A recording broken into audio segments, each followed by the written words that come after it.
morning. My name is Lorrie. Welcome to my channel. We are quilters. We are in, I believe it's the 8th week of my Patriotic series. It might be the 9th week. I've lost track of the Patriotic series Build-A-Block. Today we are doing setting blocks. Little tiny, cute. Wait, let me pop it up here. Isn't that adorable? Setting stars. Now, I do realize that the suggested quilt takes 22 of these, but if you're doing it with 4 at a time, half square triangles, it will be very quick. Wait, here's the other one. Isn't that cute? Now, I only have 2 of the red. Some of them will be solid blue, and there are many that will be this, with the little flag in the center, because I had some very fantastic scraps of fabric that I could fussy cut for that center.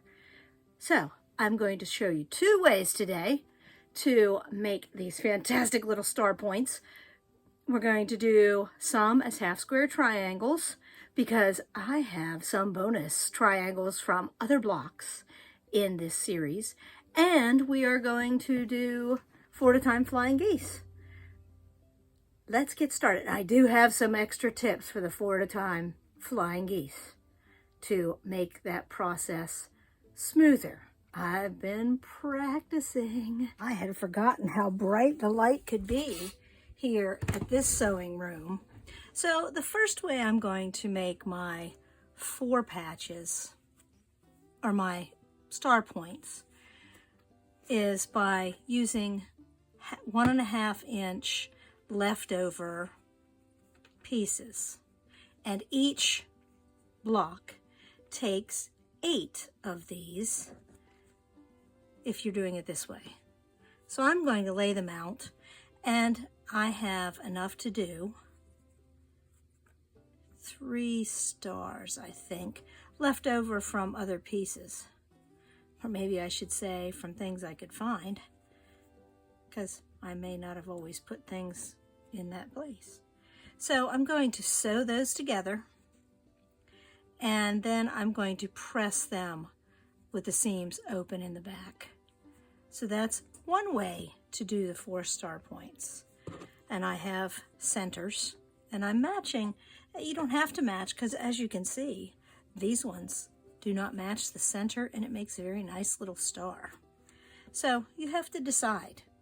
I made some really big color decisions with this block, because did I want every other one red like this? And these stars glow in the dark.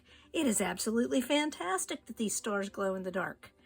And that was just a little piece of fabric that was only 5 inches wide width of fabric, so I did not have enough to make a bunch of stars out of this fabric. But I have 2, and that will be plenty for the top. So I thought about alternating red and blue and red and blue. I thought about making the star white and the background red or blue. You have to make some color decisions here. So now I've got 2 nice little piles. Unfortunately, I only have this bigger star enough for 3 stars, and this little star for 1. But at a distance, you really cannot tell. So I am going to finish up these stars. Gotta lay one out here. My backing board is a little bit, it has a black background here. So it is very hard to see this dark blue on the black background. So I'm going to lay out my star, and I need to add white corners. So like any other 9 patch, I am going to sew this together like a 9 patch. 1 row, and the middle row, and the bottom row.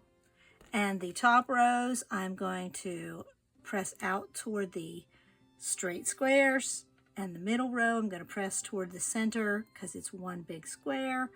And these outside rows, I'm going to press, again, the bottom row out toward the squares. So let me put that together and I will be right back. This is my favorite part of this block.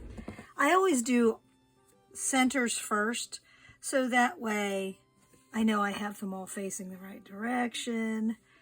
Actually, I should turn it this way as I have it laying here, because that's how I'm going to feed it through the machine. And I want to have the one with small star points here on top. So I'm going to lay them out, get that small star points on top in both piles.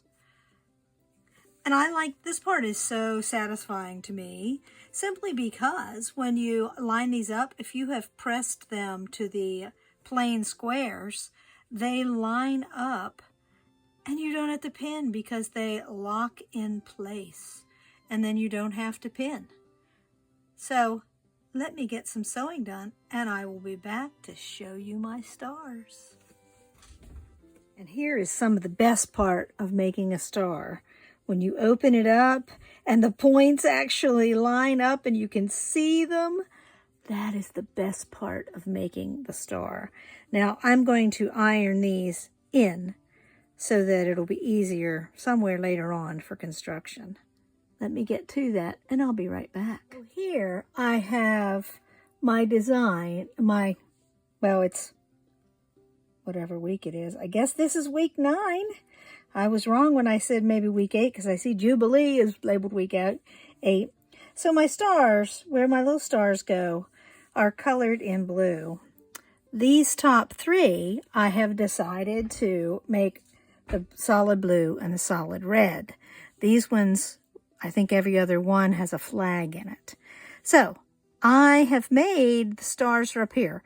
And because you see that it matches up the size and size of the road to the White House, I can actually sew those 3 together to have my little row of 3 stars. And then I took a pencil, because the road to the White House has directional, it has a directional pattern, and I want the corner down here to be that direction. So I drew my lines out. So if I wanted to sew these together, I could. And I could have that whole side and this side done and ready to go. I'm not going to do that today, but I could if I wanted to, and if I had the inclination to. So let me sew these 3 stars together for you and show you what I've come up with. Now, because I said about the rows could be sewn together, I just want to hold it up and show you what it looks like, where it's going to meet together at the top there. There's plenty of contrast, and it's okay that this is white touching white. I'm good with that. We all need some open space to do some fancy quilting, so I think that will look good. Now, I need to get to the 4 at a time flying geese method. I will be right back with the 4 at a time flying geese method. So let me just say, as a confession, I cut these all out while we were in Michigan. I thought I had the size right, but apparently I don't. And if you look on Pinterest, there are tons of different sizes that you can cut things to do 4 at a time flying geese. And some of them are meant to be very tight and never be trimmed. Some of them are meant to be trimmed. I always err on the side of I must trim. So these should be 2 1/4. And on the pattern that is posted in the comment section, the sizes are correct. So I need to trim off an extra 1/4 inch on 2 sides so that I have a 2 1/4 inch block to do the star points. And to start out with this, I'm going to mark these first so you can see. There's the ruler. I'm going to flip this one over because it doesn't matter. I just need a straight edge to mark from corner to corner. So I have a line. And I will talk more about that, my favorite scant 1/4 inch here in a moment. Let me just mark these.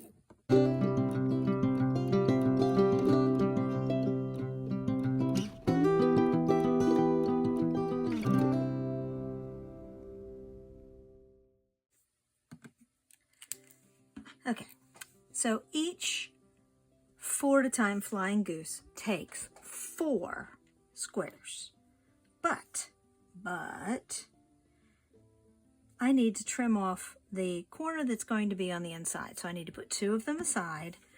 And then I found the best way, and you could use any mat that had 1/2 inch. You can just snip this off with scissors if you want.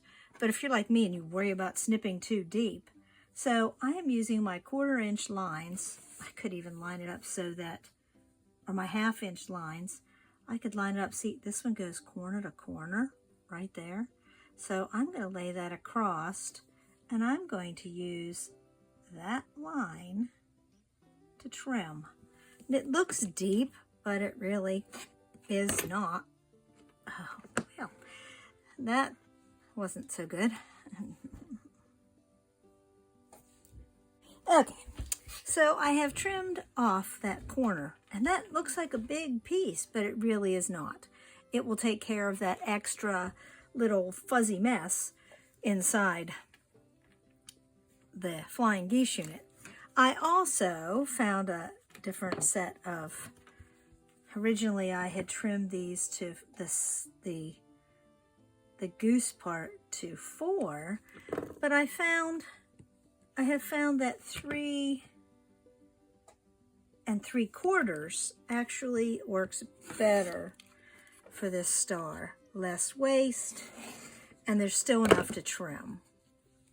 So I am trimming that down to 3 3/4, and the sizes are correct in the document that has the cutting sizes. So now I need to do my first sewing. I need to put on, and I'm using 2 pins because I don't want this to shift. So I'm putting my cut part inside, and when I lay the other cut part, it does overlap, but the lines line up. And I'm still going to sew a scant 1/4 inch here because it'll make it easier. Let me sew this and I will be right back to show you. Now I need to take I love this part too.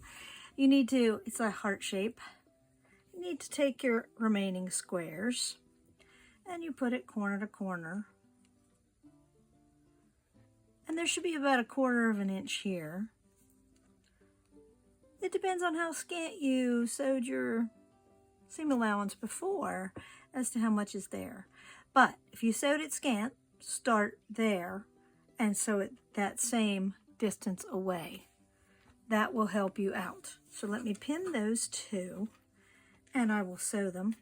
And then we will be back to look at and trim.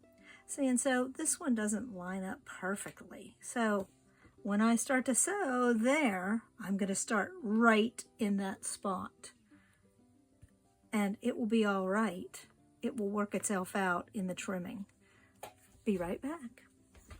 Okay, time for the cutting apart ta-da moment for these geese. So there it is. No weird little thing. Let's see if the other side, because usually it only shows up on one side. No weird little thing. So that one is definitely not straight, but by the time we trim it up with the ruler, it will be perfect.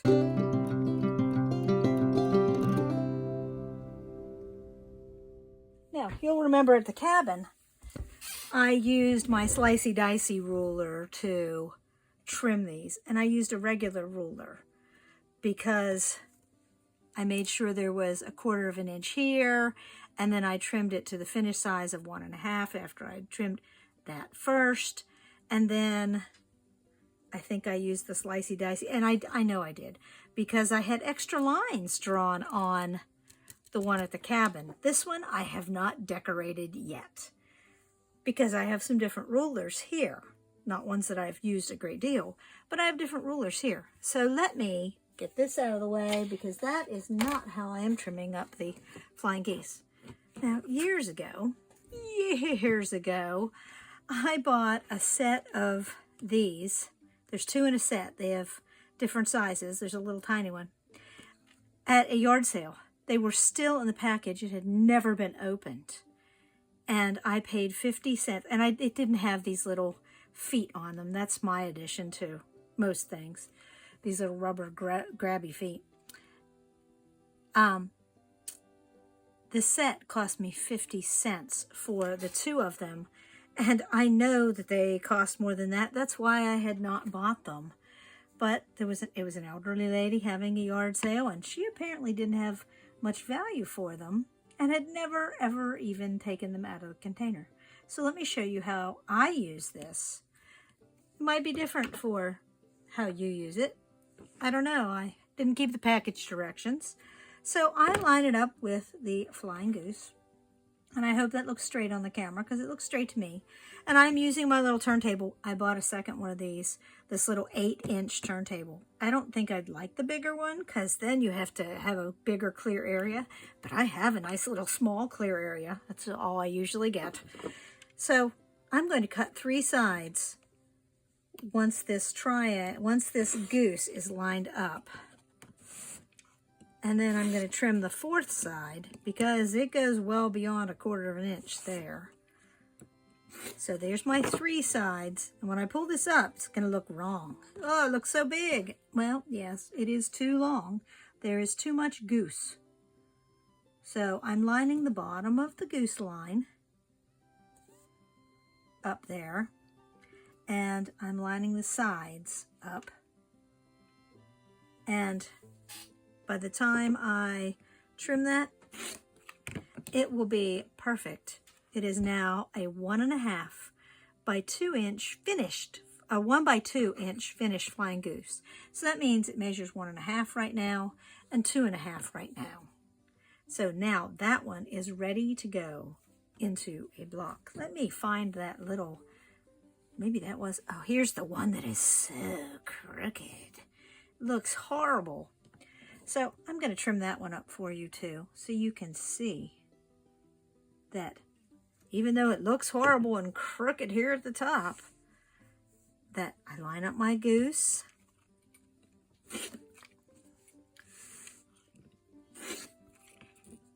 And it trimmed off just a little bit on that one side that looked like, oh my goodness, it was going to be so short, but it's not.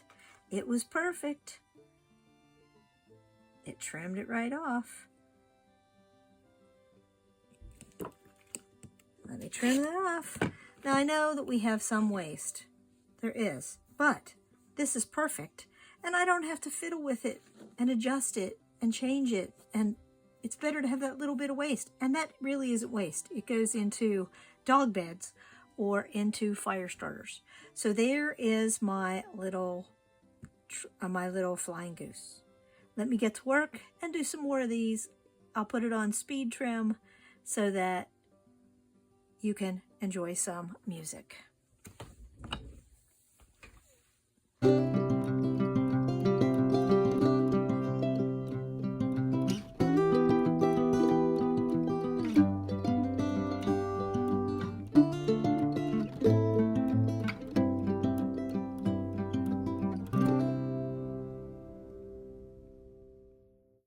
Okay, I have laid out two more of the stars to finish up. Like I said, I like to sew this middle part first. And I know that I need 22 total stars. The 6 from the top are done.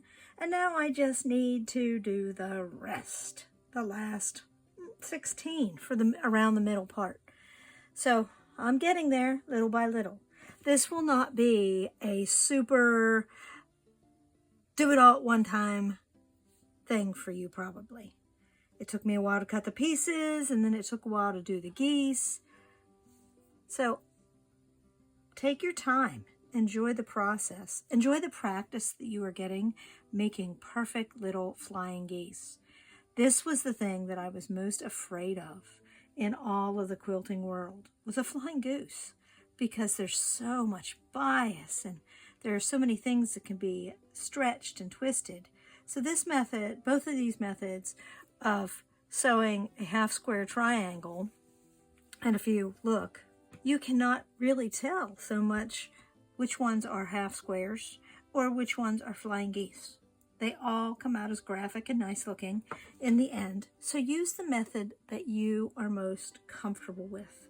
But it doesn't ever hurt to practice another method to see if you like it, or if it's something that if you have a lot of these little things to make that you might want to do. So I'm loving this 4 at a time process. So let me get to sewing and I will show you what we've got when I am all done. Okay, I did tell you that I was trimming the corners to make this easier.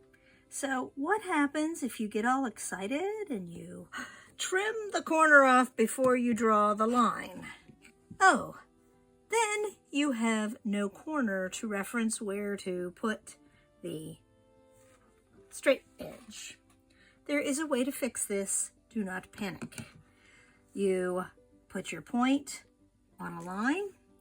You put your 2 other side points on a line. And then you have that line as your point of reference to help you draw in the line. And hopefully it will be straight enough. But that's okay. Remember, you can trim. Because I don't know if many of you picked it up, but I had, when I showed you about trimming the corners, I had drawn this beautiful line, and then I lined it up. And I know you see my mistake already. I lined it up, and then I trimmed off the corner, and duh, it's not one of the right corners. So now, because I'm using a Frixion pen, I'm going to iron that away and do what I just showed you to do by lining it up, lining it up, lining it up on those 3 reference points, and putting the line. Doesn't do me any good to fix this while that line is still there, because then I just have an extra line.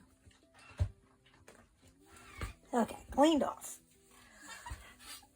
So as long as you're not cutting away extra, because I'm pretty sure unless you're sewing extra pieces onto things, there's nothing to fix that.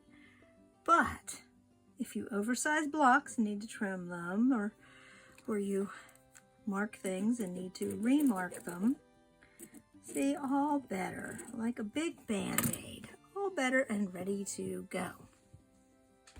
Here is the layout again. You can see the stars and notice that there is more around those stars. Next week, we will make the flying geese that are around the stars. Here are the blocks on the design wall without those extra setting pieces that we will fill in next week. Thank you for watching. Please join me again on Friday for Blab Fest Friday.